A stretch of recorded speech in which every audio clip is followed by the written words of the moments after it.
You take all these pictures, but I never received them.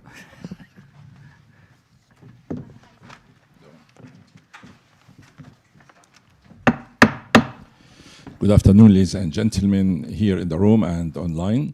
Thank you very much for coming to attend our event today. My name is Khaldoun Azhari. I'm the first vice president of this club and member of PAC Professional Activities Committee who organized this press conference. Our guest speaker today, Ambassador Waleed Siam, Ambassador of the Permanent Mission of Palestine in Japan, is a return speaker. He came here a few times and talked about the issues.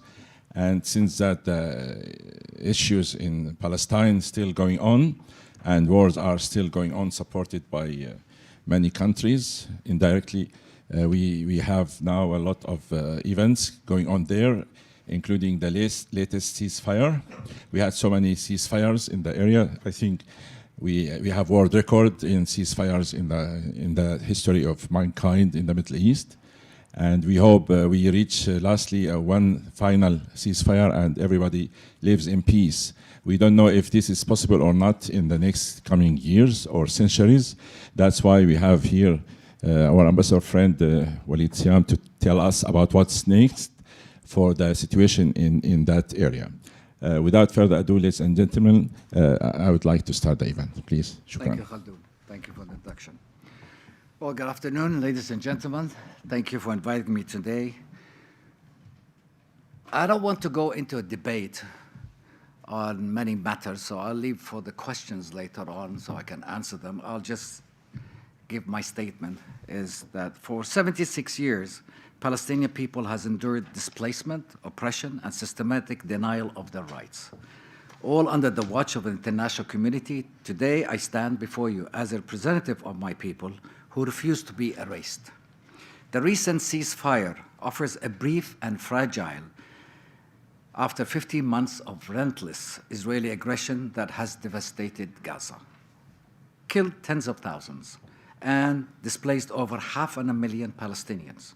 While the truce allows for prisoner exchange and the possible return of some displaced families, it does not erase the immense suffering caused by the Israeli bombardment and blockade. The humanitarian crisis remains catastrophic, with Palestinians in Gaza struggling to survive amid the destruction, shortages, and uncertain future. True peace cannot come without justice, an end to the occupation, the lifting of the siege, the recognition of the Palestinian rights. As international actors, including Japan, considering their role, their focus must be beyond temporary ceasefire and towards addressing the root cause of the conflict. Israel's ongoing military occupation, apartheid, and denial of self-determination, only then there be a real hope for just and lasting resolution.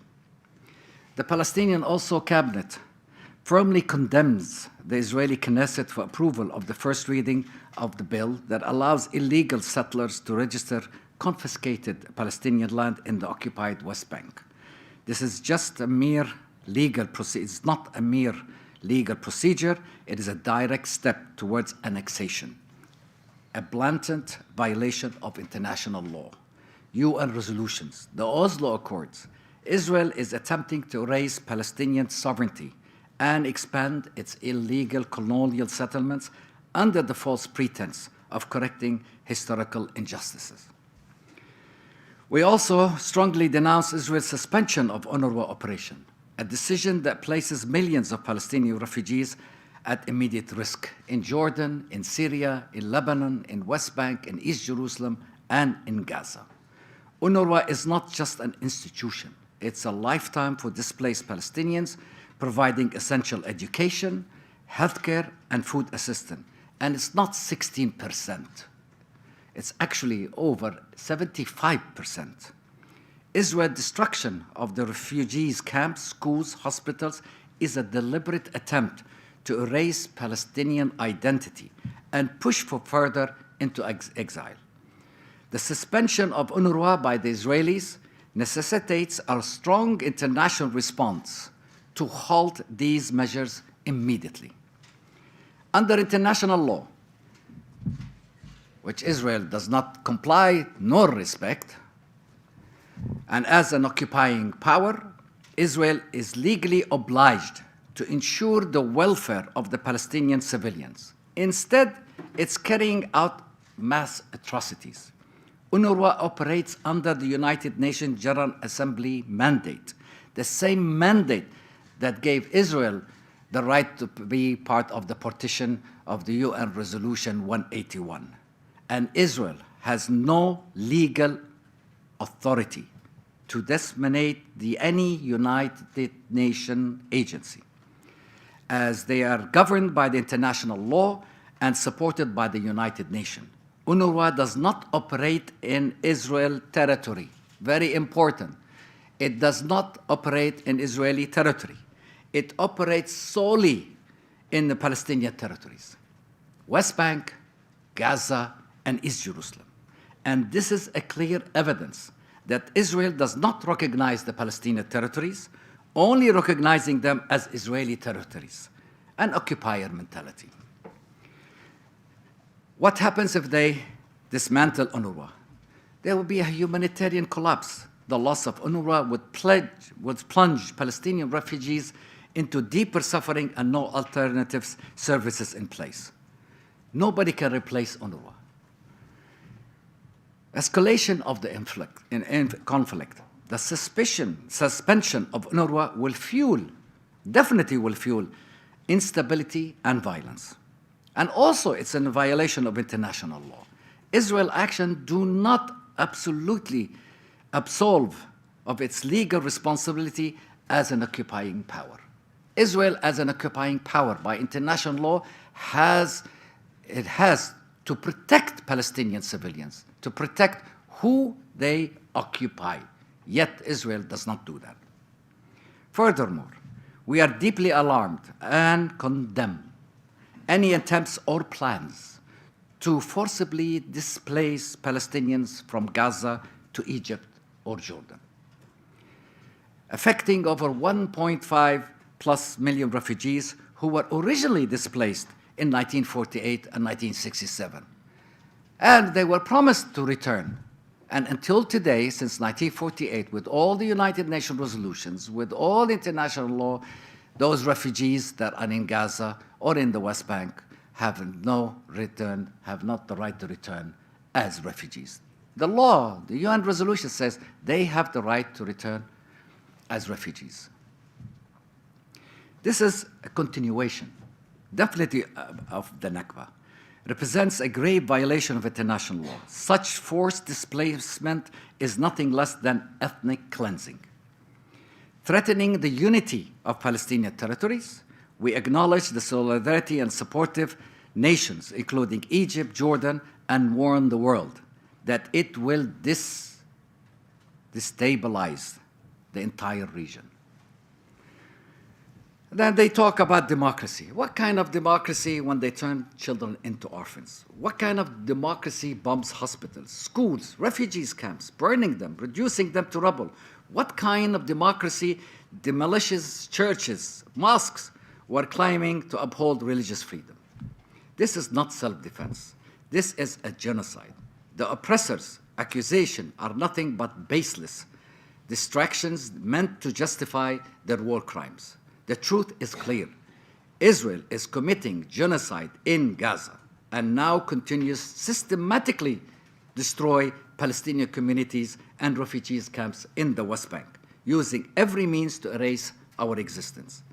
Israel is not targeting Hamas as they claim. It is specifically targeting women and children. Roads, schools, hospitals, places of worship have been obliterated. Even humanitarian aid convoys are bombed. Meanwhile, Israel extremists openly discuss turning Gaza into a tourist destination, exposing their true goal: total occupation and ethnic cleansing. Even one of their ministers said, and one of the senators of the United States clearly said on TV, "Let's nuke Gaza."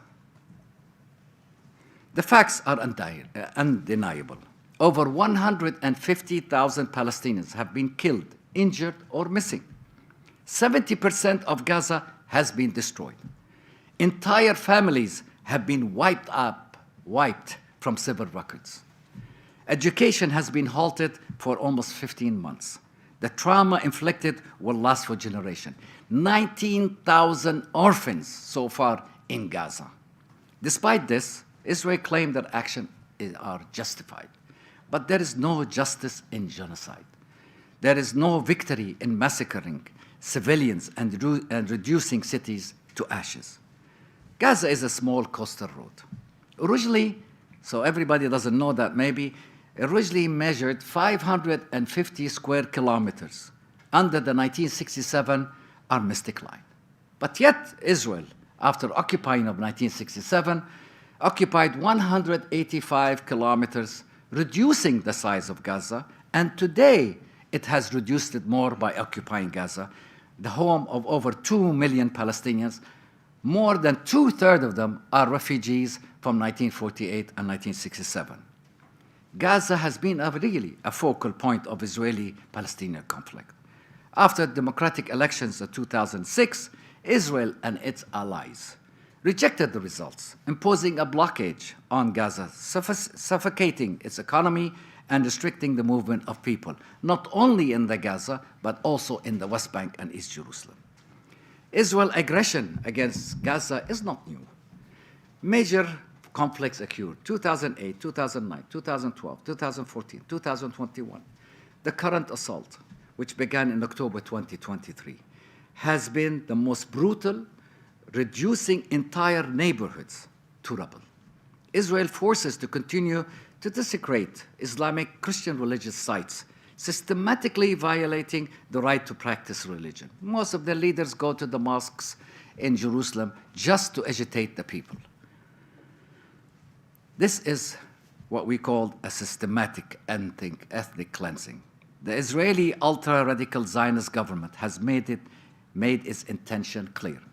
The destruction of Gaza by carpet bombing and cutting off food, water, medicine, supplies are part of a premeditated effort to push Palestinians out permanently. And we have seen many statements of Israeli leaders, including the Prime Minister, saying that the Palestinians should go to the Sinai Desert.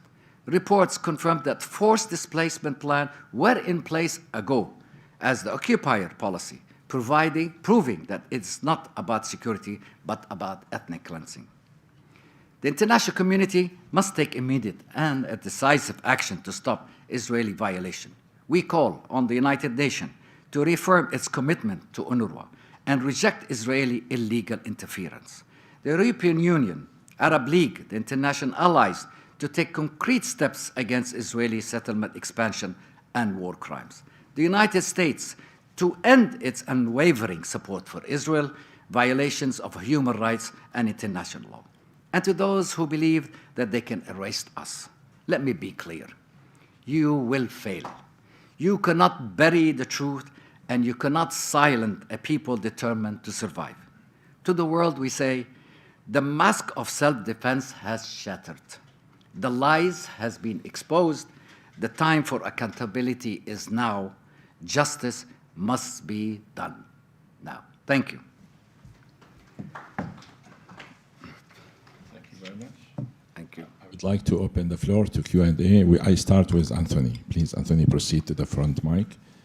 I know, where is... Thank you, Anthony, for taking care of that.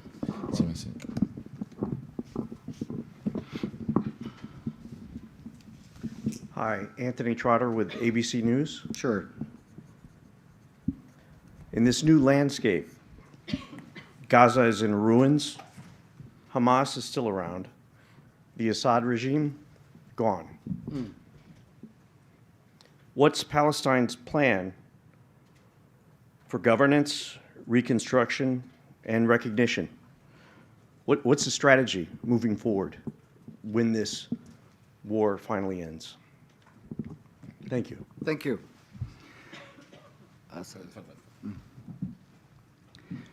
Well, let me be clear. Hamas has no authority to govern Gaza or to govern any part of the Palestinian territories anymore. Hamas does not represent the Palestinian people. the Palestinian Liberation Organization and the State of Palestine are recognized to be the only representative of the Palestinian people. As for the governor to govern Gaza, reconstruction of Gaza, and others, we want to build Gaza, rebuild Gaza, but shall we rebuild it again so the Israelis can come and destroy it?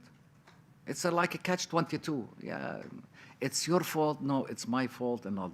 Before we really go into rebuilding Gaza, we call on all the international community members to look at the core problem. The core problem is Israeli continuing military occupation of the West Bank, Gaza, and East Jerusalem. You cannot have peace and you continue on occupying people. You cannot be a democracy and continue on occupying people. I don't understand the talk about they're a democratic country. How can you be a democratic country when you're occupying people for the past 76 years? Why didn't you respect the Oslo Agreement? And then they go to Camp David. Camp David was a farce. They didn't give us anything. Actually, it was less than what we got in Oslo Agreement. The Israelis always like to negotiate less and less and less. If you take 1%, they keep negotiating until you get 0.01%. That's their history. Look at their history. So we want to end this conflict by the ending of Israeli military occupation. And also, we want to rebuild Gaza and the West Bank and East Jerusalem to be a futuristic city. I am a resident of Gaza. I have lost everything. My wife's family is from Gaza. She lost everything. We're looking at the pictures that they're sending us now. It's rubble. It is not what they say. They were against Hamas. When you're against Hamas, you don't carpet bomb with 88,000 tons of bombs, smart bombs, civilians. And they say that Hamas was hiding after civilians. Well, everybody watched Hamas for the past week. They came out. Where? How did you destroy them? To end this conflict is to end the occupation. People say, how can you have peace? There is no peace. Today, Palestine is in pieces. In the West Bank, over 700 checkpoints. Also in the West Bank, we have over 700,000 Israeli illegal colonists living in there. And today, also the Knesset gave them the right to register this land that they steal. You steal and you register in your name. That's the people that want peace. When the Prime Minister or his Minister of Defense says, we are fighting human animals. When all the cabinet of the Israeli government cabinet, all of them, and I have statements, all of them, and I think everybody read them, but nobody really took them into, no, it is serious. Let's kill them. Let's finish them off. Let's nuke them. All of this, is this a sign that this Israeli government wants peace? No, it's not. So, to conclude my answer to you, we want Gaza to be a futuristic city. We want to give hope for the next generation. Do you believe that a child that lost all his family, 50, 60 people of his family, do you think if we don't give him hope, what will happen to him? What he's going to grow to be? We're going to have this psychological problem and many socialist problems, social problems. So it's now we have to end the conflict. We have to start caring about each other because Israel cannot survive alone. It's like we and the Israelis in a boat on an ocean, in the ocean. If one of us is out of the boat, it's going to sink. So Israelis have to really understand. No Palestinian state, no peace. Very clear. Next question, please. Yes, Shimura-san.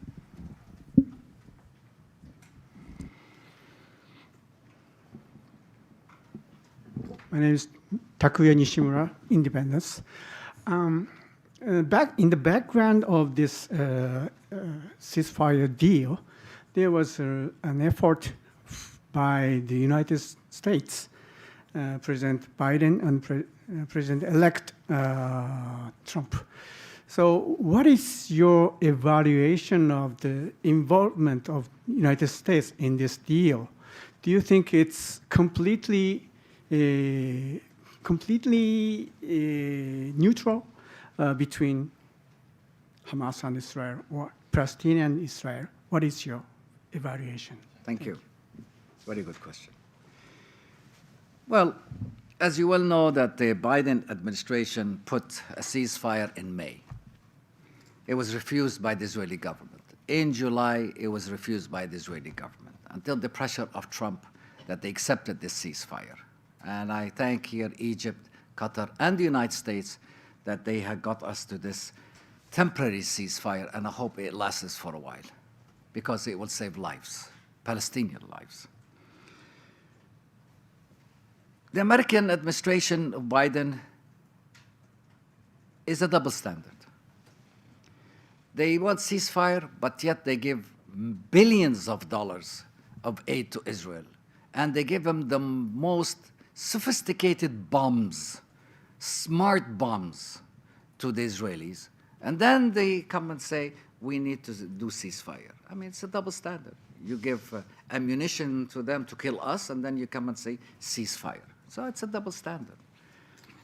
I don't believe that the American administration until today, the past, the present, and the future, as long as they think that the Palestinians have no right to their own sovereign state, then they are on the wrong path.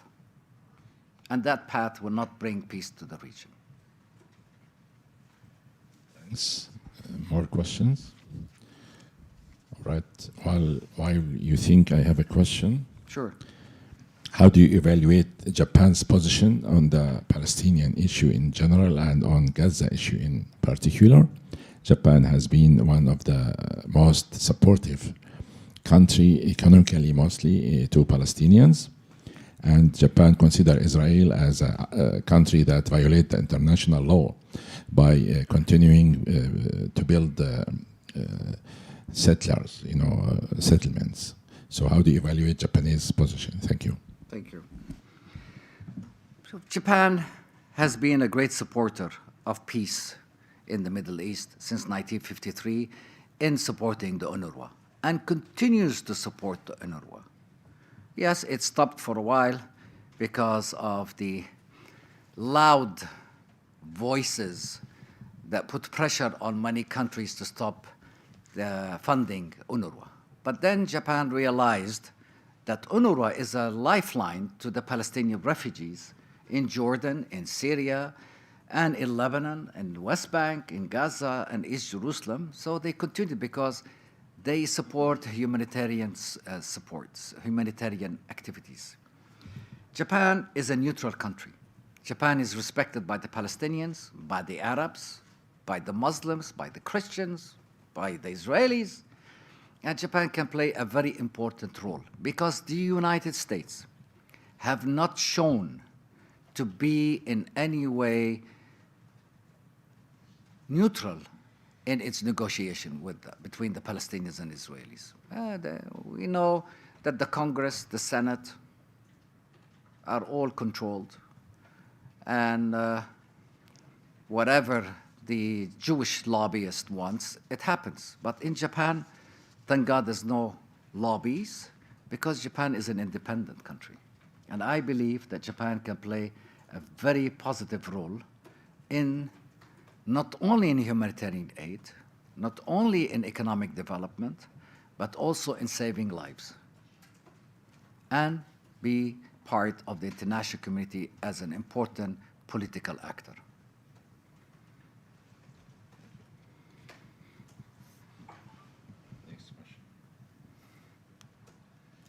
All right, I will keep asking. Do you think that Israel is the most dangerous place on earth for Jews to live in, given all the wars since it started, was established in the mid of the last century until now. It's been involved in wars and whatever violence, and that I read that actually in many comments. It's not my own. I don't know in terms of statistics, but do you think Israel is a very dangerous place for the Jews to live in, and it should seriously reconsider its policies? Thank you. Well, the Arab countries were a safe haven for the Jews that were forced out of Europe because what happened in Europe. They were welcomed in Iraq, in Lebanon, Syria, Morocco, Algeria, Tunisia, all of these Arab countries.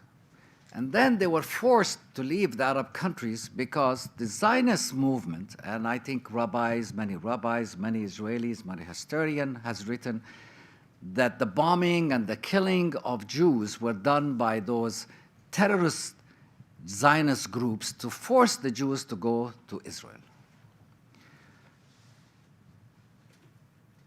Jews are welcome in Palestine. Actually, my uncle, may he rest in peace, and she may rest, was married to a Jew. We're living really happy with each other. I met many Jews in Jerusalem. They're still listening to Kulthum, Farid al-Atrash, Abd al-Halim Hafiz, which is the Egyptian singers. They still eat the hummus, fool, falafel, Palestinian food, and they lived in peace.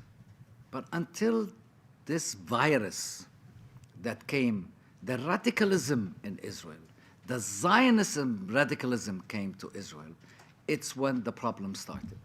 I think if they get rid of that virus, then I think Palestinians and Jews can live in peace. Because we have nothing against Jews. Because in our constitution, which I don't think Israelis have constitution, in our constitution, it clearly says the following: where Jew, Christians, and Muslim can live equally in Palestine. But in Israel, it does not say that Christians and Muslims, Arabs, have the same right of Jews. And that's why the discrimination. And that's why it's not a democratic country. And that's why they don't have the constitution. So I think the most dangerous place for Jews right now is Israel itself, because they are paying the price of the radicalism of the virus of Zionism. Thank you. Yes, Martina. Give me a tough question. I'm not sure if it's such a tough question. So I wanted to ask about the... Introduce yourself. Oh, sorry. Martina Jeffcoat, independent as well. I wanted to ask about the allegation of ceasefire violations committed by Hamas, and on the other hand, also what has already been, of course, made public, ceasefire violations committed by Israel and their armies. And if you can speak on that, and also to what kind of likelihood there is that the ceasefire that is currently somewhat in place will actually persist and lead to a cessation, essentially, of the genocide. Thank you very much. Thank you.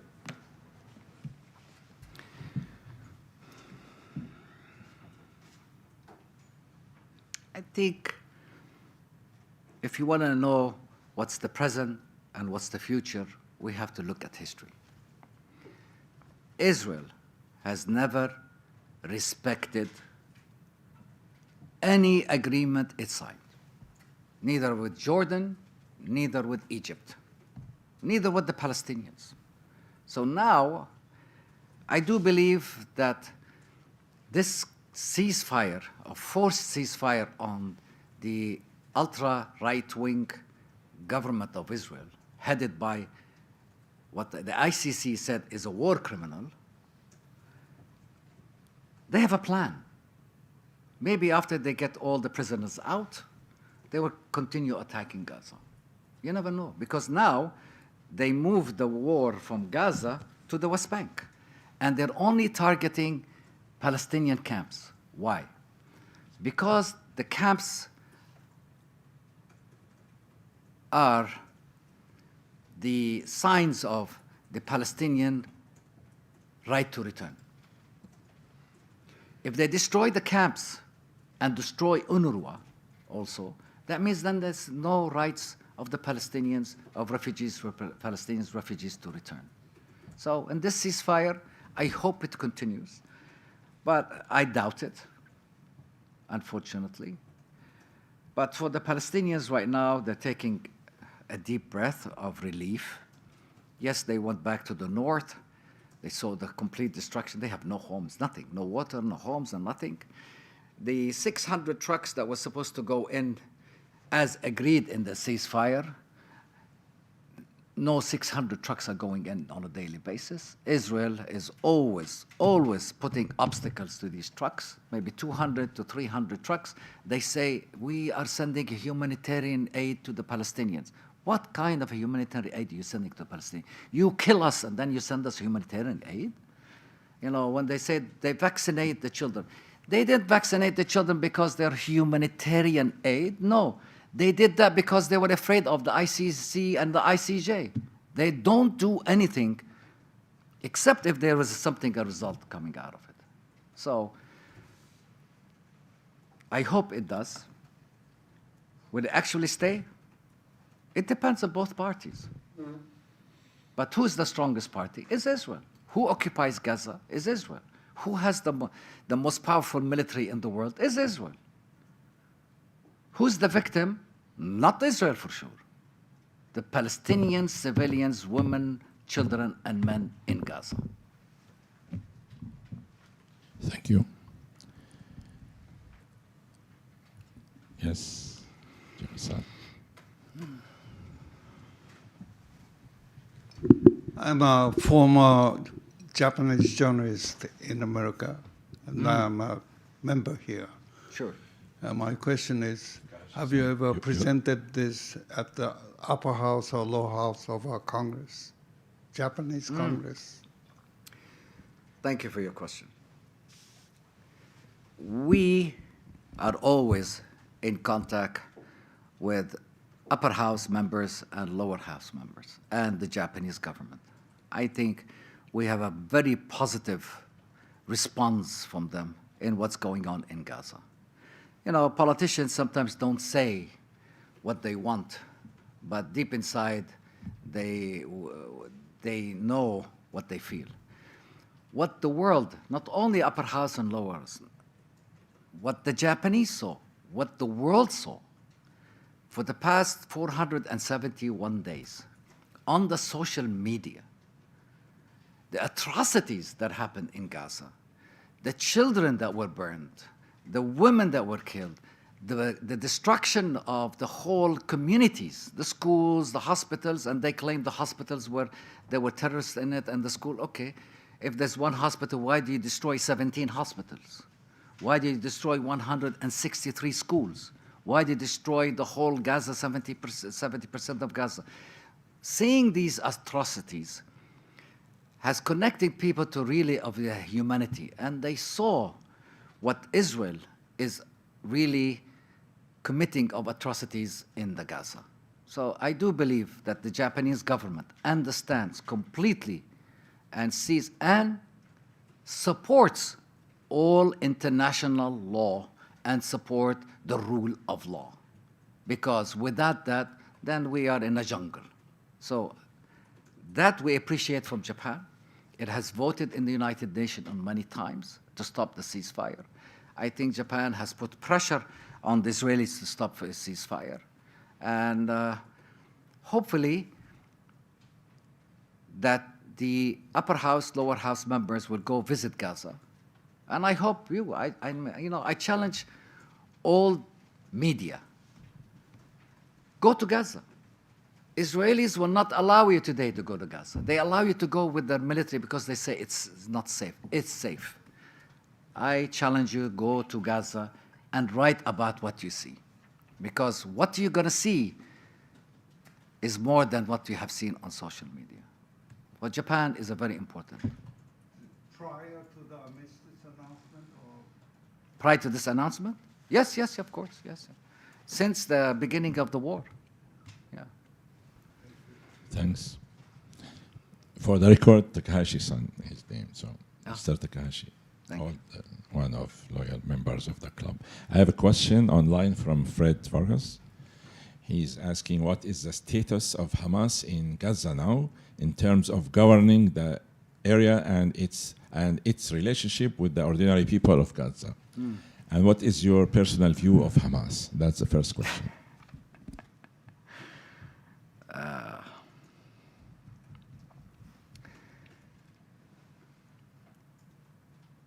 Without any doubt that Hamas has been weakened for two reasons. One, they have lost a lot of their fighters. Second is because of the destruction of civilians and the death of civilians, the schools, the hospitals, the water, the infrastructure of Gaza. This also puts pressure on them that definitely they will not be able to govern, because we will not, as Palestinians, to allow them to govern. And it's time, Hamas, to have one choice, and one choice only, is to be a political group. It's like what Syria is happening today. The new government with the new president has announced that all the previous military people, after they go through a special procedures, they can join one united army, one united security apparatus. And I think we should not forget that Hamas is not coming from the moon or from the Mars. Hamas is part of the Palestinian society. So they have to accept being a political party, and then we will go into accepting non-military people into the security apparatus, and then the state of Palestine should be responsible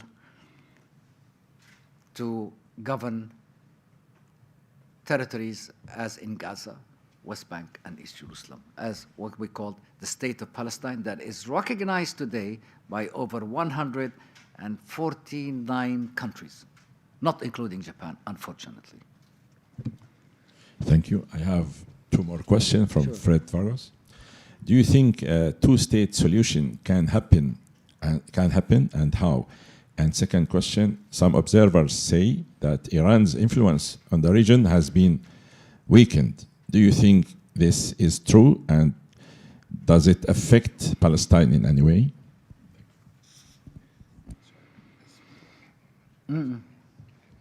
Sure. Well, I don't see any other possibilities for a solution than a two-state solution. Because if it's one-state solution, Israel ethnocracy, which defines itself as a fully Jewish state, not a democratic state. You can't be a democratic state just for one ethnic group. A democratic state, like the United States, it has a various of ethnic groups in there. So one state is out of the way. Kicking us out and forcing us out to here and there, that's out of the question too. Because what we've seen, can you show the people returning from the north? What we saw, Palestinians that suffered for 471 days, returning to the destruction by hundreds of thousands. This only shows that the Palestinians will never leave their country. Even if it's destroyed, they will rebuild it again.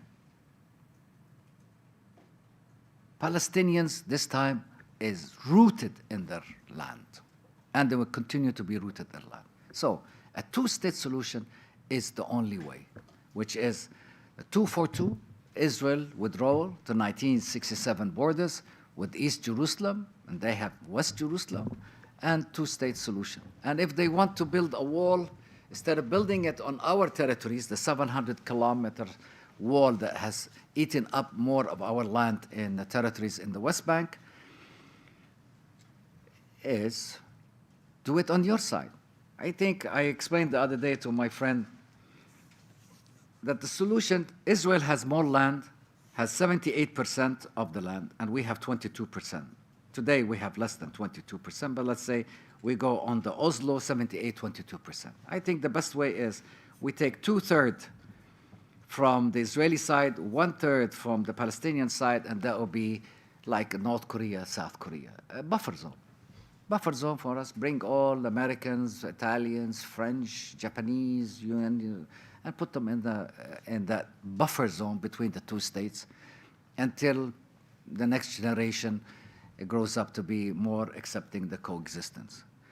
But I can clearly and adamantly say, without a Palestinian state, sovereign, control of borders, air and sea, I could say with confidence, there cannot be peace in the region. The only way out, and Israeli occupation, a Palestinian complete sovereignty with borders and everything. If they don't want, like previous speakers in Tokyo have said, we go to 1981. The partition, which is, by in law, United Nations has no authority to partition Palestinian land. But it did partition of 181. Okay, then we go to 181, which we accepted at that time. And in Geneva we went, but the Israelis never showed. So, two-state solution is the best way out.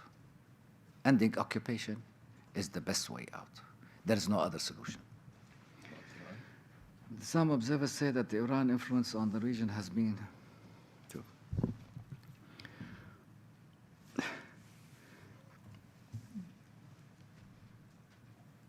I believe and I call on all countries that they state they want to liberate Palestine, to liberate Al-Aqsa, to liberate the churches, to liberate the Palestinians. Leave us alone. We can do it on our own. We don't need your help. Because many of these so-called countries, entities that want to help the Palestinians to liberate and have the two-state solution have only created chaos and destruction on the Palestinians. Palestinian issue is a Palestinian issue for Palestinians. It's not in the hands of X and Y and Z countries. If you want to support the Palestinians, support us in the international conferences that we are in. Support us in rebuilding Palestine. We don't want weapons. We don't want money. We don't want aid. Teach us, don't feed us.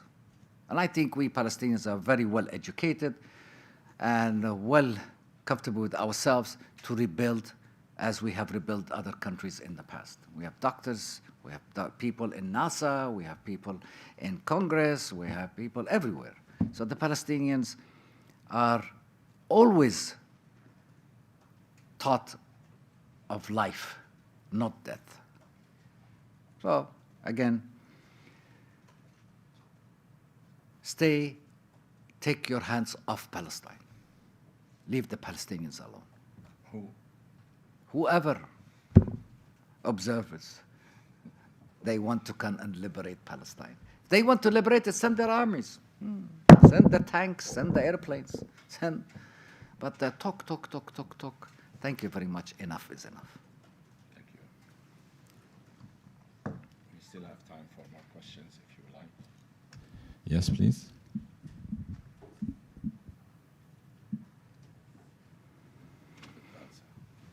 My name is Hirofumi from Nikkei. My question is that U.S. President Donald Trump said that people in Gaza should move to other territories such as Egypt or Jordan. What's your thoughts on this? Sure. At least somebody asked me a good question, so I can answer. I was waiting for that question. Well, Trump approach to reshaping the Middle East while overlooking our inalienable rights, Palestinian rights, for a sovereign state and based on 1967 borders. First, it violates international law. I keep saying international law, but unfortunately, and people that talk about international law, do not comply with international law. But anyway, and we must not really permit a single individual to undermine the rule of law, as if it's his directives are the only ones that matter. No one really holds divine authority on earth. And he certainly, and they certainly, do not represent such a power. You know, I always like to quote Einstein when they asked him about define insanity. He said, doing the same thing over and over again and expecting the different results. They're still doing the same thing over and over and over. 4 years ago, 5 years ago, he declared Jerusalem as the internal capital of occupying Israel, occupation Israel. And the world said no. At the United Nations, including Japan, voted no, will not accept it, because it's against international law. Palestine and Palestinians are not piece of a pawn in a game that you can move them. Yeah, today we give them Jerusalem, tomorrow we give them West Bank, then we take 2 million to Egypt and Jordan, and then Indonesia and all that, and all. Jesus Christ. If you have a problem with that, take whoever you love and put them in America. America is huge. Arizona is big. California is big. Colorado is big. Texas is big. But leave the Palestinians alone.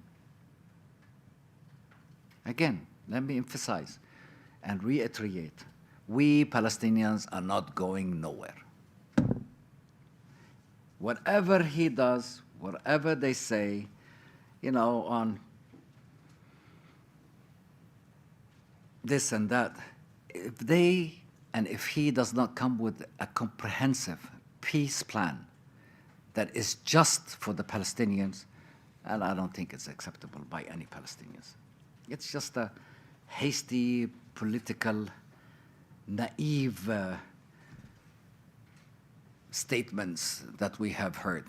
I don't understand how they can imagine of moving 2 million Palestinians out of their land, uprooting them, and putting them in other countries. Hello? Palestine is for Palestinians. And will continue to be there. Do you think the Palestinians would like to go? Of course not. I don't think. The picture I showed you that people are returning to north. And the people that stayed in Gaza during the war. The Americans tried to make what they call a sea bridge so they can get people out. They were offered visas. They were offered to go to these countries here and there. A few left. Yeah, but they're coming back. They will not leave. Those people that lost everything, do you think they're going to go? No, they're going to come. They're going to stay. They're going to build. And they're going to show the world that they are resilient. Palestinians are resilient. No, the only power that can really move those Palestinians is a divine power. Only God. Other than that, dream on. Thank you. More question? Yes, please.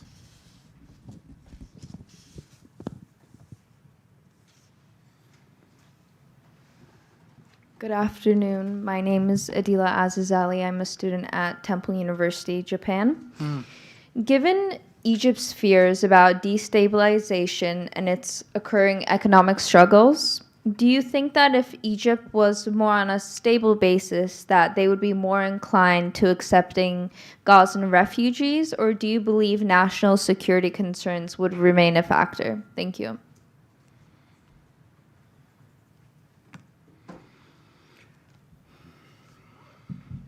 I'm really surprised of your question, because it seems to me that the Palestinians are the problem in Gaza, and that Egypt will accept them or not accept them because of the economy in Egypt, not in Egypt. The Palestinians are not the problem, and they will continue not to be the problem or the obstacle to peace. The obstacle to peace, again, are the Israeli military occupation. If that's not clear to the world, then I'm sorry, the world is blind or cannot hear very well.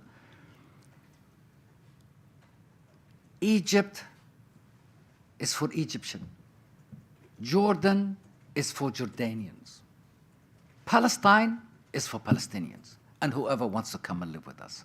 Whoever doesn't like that, they can go to the countries that supports them and live over there. Maybe they'll have a better life there. You know, maybe less taxes, good food, good water, nice weather, they can ski, they can fish, whatever they can do. Palestinians, again, is not the problem. And to go to Egypt or to go to Jordan, we're not going anywhere. Whoever doesn't like them like this, they can go somewhere else. Thank you. Nothing against your question. Please. It's a good question anyway.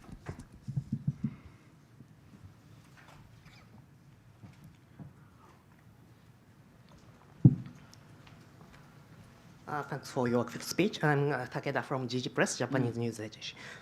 You told that Hamas has just one way to be a political actor as a part of Palestinian society. But Israeli ambassador to Japan, Mr. Cohen, speech prior to you, concerned that Hamas's ideology to eliminate Israel. What do you think about it?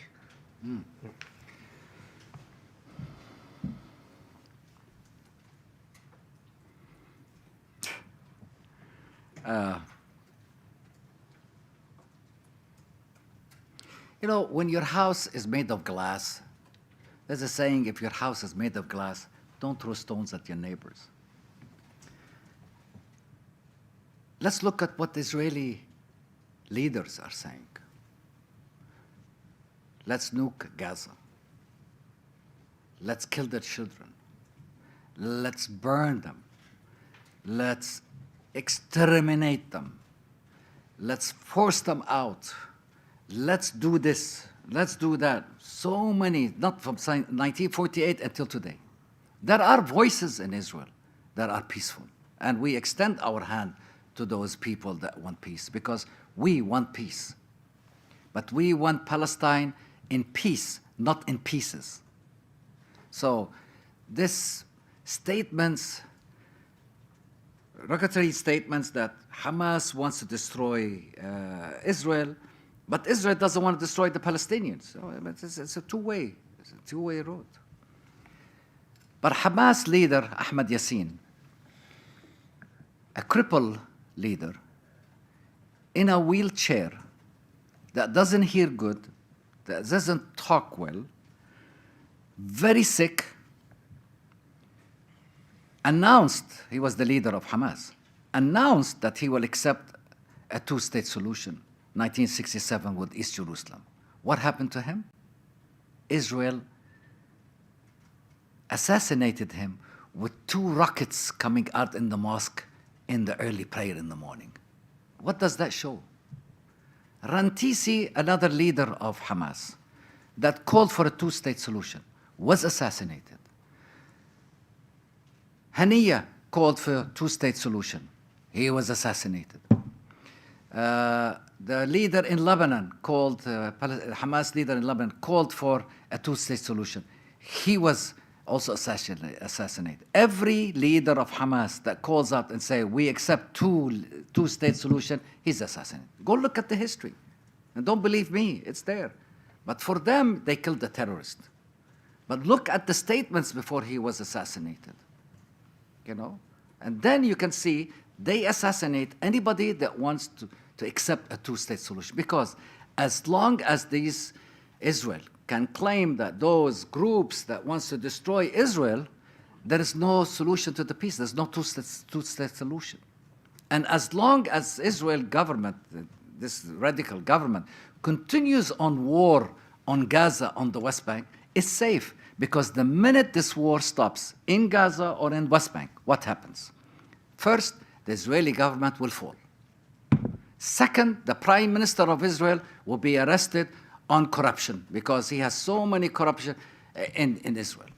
Third, he has an international ICC warrant of arrest for war crimes. You understand? So continue the killing of Palestinians and continuing using this talks of they want to destroy Israel and this and that and this and that, this and that. All I say to them the following. If you really want peace, why didn't you accept the Arab Peace Initiative in 2001? They keep talking about Camp David. Camp David we gave them. Olmert, we talked to Abu Mazen. But the Palestinians refused. They always miss an opportunity. Listen, we gave them the best opportunity in history. 2001 Arab Peace Initiative that stated the following. All Arab Islamic countries, including Iran, if Israel accepts the United Nations resolution of 1967 with East Jerusalem as the capital of Palestine, all of them will recognize and have peace with the Israelis. But no, the Israelis will play another game. They like to go to this country and make peace with it. They're under the Abrahamian thing, and okay, you can do with all countries you want to do with Abrahamian. But there is no normalization between people and people. It's just a big lie to the world. Oh, we are signing peace accords under the Abrahamian and with this. This is a bunch of bull, sorry. Because the people of those countries has not really normalized with the Israelis. And neither the Israelis has normalized with them. We could see it in many Arab countries. So, to come and say that they want to destroy, look at the past. Plus, who created this? Who brought $40 million every month from Israel into Gaza? Who? Who allowed it? Wasn't it Netanyahu's government? Who allowed it? So if they really think that Hamas is a terrorist group and Hamas wants to destroy Israel and Hamas wants to do this and Hamas wants to do it, why would you allow $30 million to $40 million a month, per month, since Netanyahu have been in office to go into Gaza? Why? Ask them that question. Not ask them the Israelis. Why don't you ask the Israelis, why did they continue occupying Palestinians? Where is your borders? Where is your constitution? I have my borders. The United Nations has recognized my borders. I have a constitution. I'm not occupying. I'm the victim of Israeli military occupation. Again, let me reiterate something. They put labels on us as terrorists and others. Do I have still time? But when the American Revolution started in 1770, when the French Revolution in 1789, when the Haitian Revolution in 1789, also 91, sorry, when the Spanish-American War of Independence in 1808, Revolution of 1848, and others and others and others. Those people that rose in America, as an example, against the British colonies, against the British occupation. Why were they not called terrorists? Why is it when the Palestinians resist under international law, the military occupation, we are labeled terrorists? It's a double standard. It's very clear. Double standard. So we extend our hand to every Israeli that really wants peace with us, the Palestinians, to make his voice loud. First, end the occupation. And let's have a two-state living side by side. Justice for all, respect for all, coexistence for all, and not one is better than the other. All equal. And we are ready at any time. We didn't miss any opportunities, as they always say. Palestine, go to 2001 Arab Peace Initiative.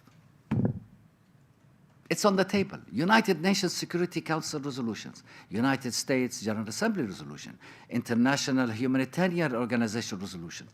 So many resolutions for the solution. Never Israel complied with it, under the pretext of, they want to destroy us. They always played the victim. I mean, we are the victims. My father was the victim. I am now the victim, and my kids are the victim, and my grandkids are the victims, because we are still refugees. We are not allowed to return to our own homes. That I have in my office the original documents from the Ottoman Empire, and also before the Ottoman empires, that this land my family lived on it. So you cannot come and say, erase me from it. No, we compromised. 78 for you, 22% for us. Leave us alone. Okay. Thank you. Thank you, very hopeful. We almost reached the end of the session, but please let me pose the last question. Sure. It's also about the future, which is the title of our meeting today. You said that there was a carpet bombing of Gaza. Yes. And I read some reports saying that the bombs dropped on Gaza by Israel equals 5 atomic bombs of the one that dropped over Hiroshima. I'm not sure about this, but I heard it in many places. Also, many people talked about what we saw in Gaza is the first ever genocide online in the history of mankind. And all of this, Israel is still enjoying everything normal. And there are reports also that Israel might annex the West Bank. So given that, do you think that Israel has really a good chance to continue its move to conquer all of Israel, all of Palestine, and depart all Palestinians, and established its own only Israel country, and especially we don't see any sanctions against Israel after all of that? What do you think about the very near future? Well, shall we expect the same thing happens in the West Bank? Thank you. This is a clear evidence of a double standard of the international community. 88 plus thousand tons of bombs that has fallen on Gaza. I don't know how much in particular was the atomic bomb in Hiroshima and Nagasaki, but definitely it's more than 2 or 3 or 4 bombs. But there is no really comparison between Hiroshima, Nagasaki, and the Gaza. The only thing that we can compare is the suffering of the people from these 2 greater accidents. With all this, genocide online, ICC, ICJ, International Committee, and I'm very surprised when they said, when the ICC came out, said this, the Prime Minister and the former Defense Minister is under arrest for war crimes. They don't respect the ICC. ICC is part of the United Nations organization. ICJ too. So they accept whatever they want and they refuse whatever they want. And they say some of the international community members do not accept the ICC. Habibi, if you want to continue on this, that means that we're going to be living in a jungle, you know. And then I think they talked about Syria. So I'm going out of the subject about Syria.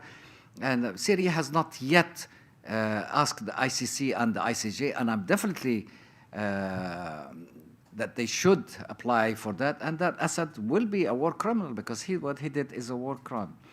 Israel committed war crimes in Gaza. Israel committed genocide in Gaza. Israel even stopped food coming in. I can show them, they come and say that they gave us food and they gave us this and they gave us this. Illegal settlers and soldiers were taking the food out of the trucks and not allowing trucks to come in. Show them the bombing of when the Palestinians went to bring their food, they were bombed. By mistake? No, it's not by mistake. Yeah, this is from the Israeli. I want you all to go to Telegram, X, and others. It's called the Israeli Genocide site. It shows you Israeli soldiers, how proudly they put on their sites how they committed crimes in Gaza. They came from USA, they came from France, they came from and they put it on the social media.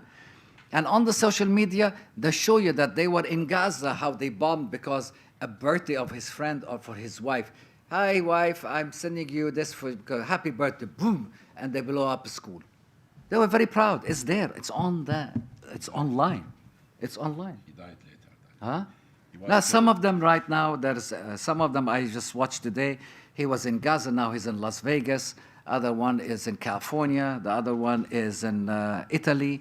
And the other one is somewhere. So those crimes that say that's not genocide, it's not war crimes, go online and check Israeli soldiers, what they put on. They're showing us. They're very proud of that. They're not killing Hamas, they're killing civilians. If this is not a war crime, if this is not a genocide, I don't know what to call it. But again, my message to every Israeli and all members of the international community, we Palestinians want peace. We want justice.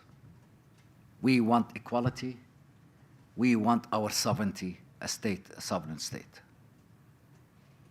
If you, an international community, cannot provide this, then the international community should be a failure and the UN should be closed and every international organization should be dissolved. And let's live in a jungle where there is no rule of law. But you cannot accept the rule of law on some and choose not to on some. Selective, be a selective on it. The rule of law on all. We want peace. We're fatigued of the war crimes. We're fatigued of the genocide. We're fatigued of the occupation.